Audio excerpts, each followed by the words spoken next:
तो भाई आज बात करेंगे मेंटेनेंस की। आप चाहे कितनी महंगी टार्च ले लो, अगर आप चाहते हो वो सालों साल चले और बढ़िया से चले तो आपको उसकी रेगुलर मेंटेनेंस करनी जरूरी है। तो सबसे पहला काम, आपकी टार्च आ गई, आपने चेक कर ली बढ़िया चल रही है, सबसे पहला काम करना है आपने लेमिनेशन। देखो आप कितनी महंगी टार्च ले लो, चाहे 2000 की ले लो, चाहे 10,000 की ले लो, चाहे 20,000 की ले लो, सब में ग्लास लेंस होता है, ज्यादा से ज्यादा टेम्पर्ड हार्डन ग्लास लेंस होता है। लेकिन 2-3 साल बाद अगर आप हैवी यूज कर रहे हो तो उस पर स्क्रैच आएंगे और वो बहुत गंदी दिखेगी। तो लेमिनेशन सबसे जरूरी है। अनलेस आपको 1-1.5 लाख के सैफायर ग्लास वाले टार्च खरीद रहे हो, आपके लेंस पे स्क्रैच आएंगे, तो लेमिनेशन जरूर करना। अब लेमिनेशन करनी कैसे है? जो गोल वाली टार्च होती है सबसे सिंपल है, आपको एक सर्कल मास्टर लेना है और अपना लेंस मैच करना है। ठीक है, आपके लेंस में कौन सा सर्कल मैच हो रहा है, अब देखो जैसे ये, इसके बाद ये, इसमें ये मैच हो रहा है, ये सर्कल हमने ले लिया।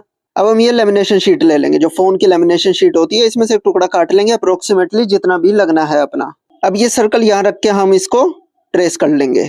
अब सेम ट्रेसिंग आपको ऐसे के लिए करनी है। कुछ टार्चें ऐसी होती है गोल लेंस नहीं होता है, बट उनके ऊपर ना कंपनी से एक प्रोटेक्शन कवर आता है, आपको कुछ नहीं करना, अपना वही प्रोटेक्शन वाला कवर उतार के उसी को यहाँ पे स्क्रीन गार्ड पे ट्रेस कर लेना है। अब इन दोनों को हम कैंची से काट लेंगे। ठीक है, ये दोनों हमारे कट चुके हैं।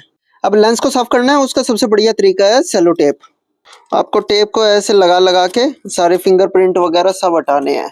नई टार्च का ये फायदा है, इसलिए मैंने कहा कि सबसे पहले आपको या तो यही काम करना है ताकि आपकी नई टार्च पे आपके फिंगरप्रिंट वगैरह नहीं होंगे। जैसे फोन की आप स्क्रीन गार्ड वगैरह लगाते हैं नया फोन आते ही, सेम आपको काम यही करना है। तो ऐसे करने के बाद टेप ऊपर ही लगा देंगे ताकि डस्ट वगैरह ना आए।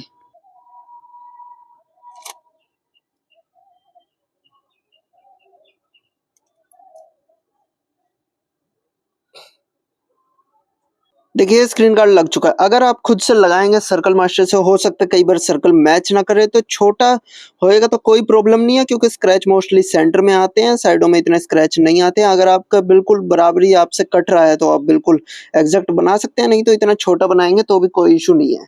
अगर कहीं कटिंग करने की जरूरत है तो ये 11 नंबर का सर्जिकल ब्लेड इसके लिए बेस्ट है। बट ध्यान रखना आप इधर से कहीं वाशर वगैरह ना काट दो, इसलिए मैंने थोड़ा सा छोटा काटा है। अगर इसको कटिंग करेंगे तो यहाँ से ओरिंग कट जाएगा। ऐसे ही इस लाइट का भी कर लेते हैं।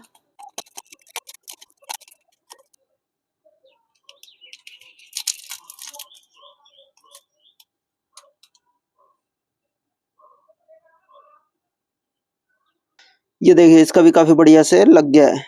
ये काम आप दुकान में भी करवा सकते हो जहाँ मोबाइल की लेमिनेशन वगैरह होती है, बट एक ही बात का ध्यान रखना कि वो ना आपका ओरिंग ना काट दे। ये लेमिनेशन आपको सारी टॉर्चों पे करनी है और अपने यूज के हिसाब से 3 महीने, 6 महीने या 1 साल में चेंज करनी है। बाकी कुछ टॉर्चेस में ऐसे ऑप्टिक्स होते हैं कि आप लेमिनेशन नहीं कर पाएंगे, इसका मैं कुछ हिसाब ढूंढ रहा हूँ। बाकी कुछ नहीं मिलता है तो इनका कोई सोल्यूशन नहीं है। जब तक आपका बढ़िया चल रहा है तब तक आप इंजॉय करें। दूसरी है थ्रेड क्लीनिंग, जो बजट टॉर्चेस के लिए बहुत जरूरी है। लेकिन उससे पहले भाई इसमें बहुत मेहनत लगती है, तो थोड़ा लाइक और सब्सक्राइब कर दो, थोड़ा हम भी खुश हो लेंगे, हमें कोई सपोर्ट करता है।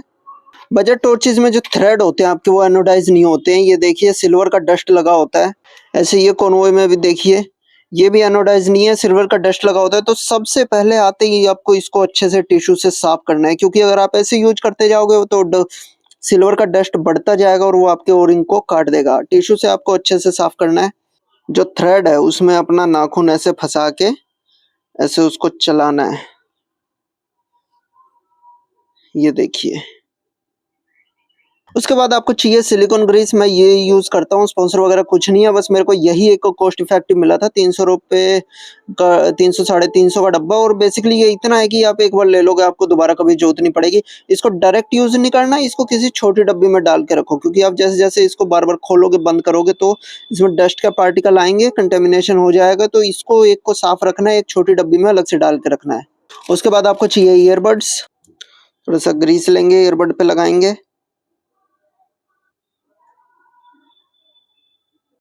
अब ये गंदा हो गया, इसको दोबारा इसमें नहीं लगाना है, दूसरी साइड यूज करनी है।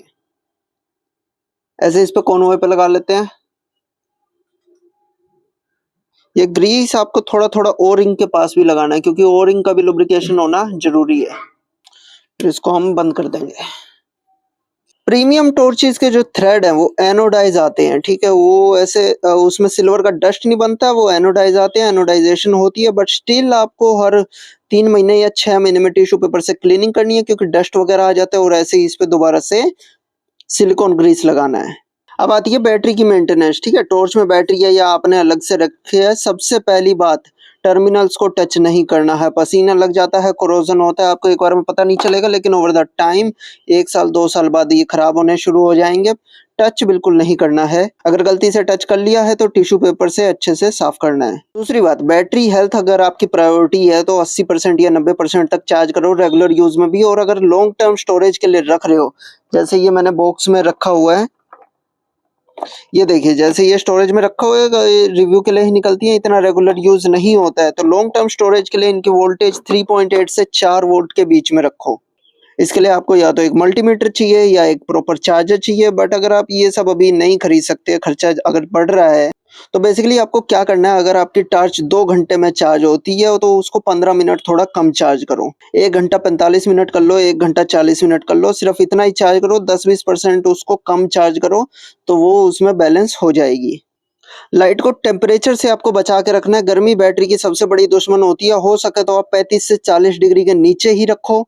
अगर आपकी साइकिल की लाइट है या एस्थेटिक के लिए ऐसा कुछ आप बैग के बाहर टांगते हो, तो कोशिश करो गर्मी में, यहाँ इंडिया में बहुत गर्मी पड़ती है, मई जून के टाइम पे गर्मी में 35 से 40 डिग्री के ऊपर अगर टेम्परेचर जा रहा है तो बैग में से हटा दो, साइकिल पे से हटा दो। गर्मी में खुली धूप में लाइटों को नहीं छोड़ना है।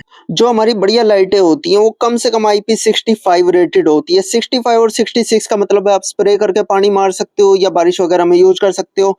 67 और 68 का मतलब होता है पानी में डुबा सकते हो। तो आपको इस फीचर का अच्छे से यूज करना है। अगर आप गंदे एनवायरनमेंट में काम कर रहे हो, वर्कशॉप वगैरह में यूज कर रहे हो और आपकी टॉर्च गंदी हो गई है, तो ऑयल का, डस्ट वगैरह का, ओरिंग वगैरह पे असर पड़ता है। धीरे धीरे बटनों में वो जाम होने शुरू हो जाते हैं। तो अगर आपकी टॉर्च गंदी हो गई है तो आपकी रेटिंग के हिसाब से या तो उसको स्प्रे करके अच्छे से पानी से साफ करो। अगर 67 या 68 रेटेड है तो उसको बाल्टी में डालो, ऐसे थोड़ा हिलाओ ताकि पानी अच्छे से साफ हो जाए। अगर बॉडी कैरी करते हो, पसीना वगैरह ज्यादा लग जाता है तो वो पसीने का साल्ट इकट्ठे होने लग जाता है। तो अगर आपने बहुत ज्यादा काम करा, पसीने में पूरी टॉर्च हो गई है, तो काम करने के बाद उसको अच्छे से बाल्टी में डालो। अगर 67 या 68 रेटेड है उसको पानी में आप डाल सकते हो और अच्छे से साफ करो। आपकी टॉर्च सिर्फ वाटर प्रूफ है, लेकिन वो कोरोजन प्रूफ या साल्ट प्रूफ वो सब नहीं है। रेजिस्टेंट होती हैं ये चीजें। आप 100% प्रोटेक्शन किसी से नहीं मिलती है। सो आप हैवी यूज कर सकते हो, आपने हैवी इन्वेस्टमेंट करी, आप हैवी यूज कर सकते हो, बट आपको उसके बाद उसकी साफ सफाई, देख रेख और मेंटेनेंस भी करनी पड़ेगी। तो भाई ये थी फ्लैश लाइट मेंटेनेंस टिप्स। आपको वीडियो कैसी लगी नीचे कमेंट्स में बताओ। कोई सवाल हो तो नीचे कमेंट्स में पूछो, कोई इशू नहीं है, मैं जरूर जवाब दूंगा। बाकी आज के लिए इतना ही, मिलते हैं अगली वीडियो में। तब तक के लिए stay safe, stay healthy, see you next time, bye bye.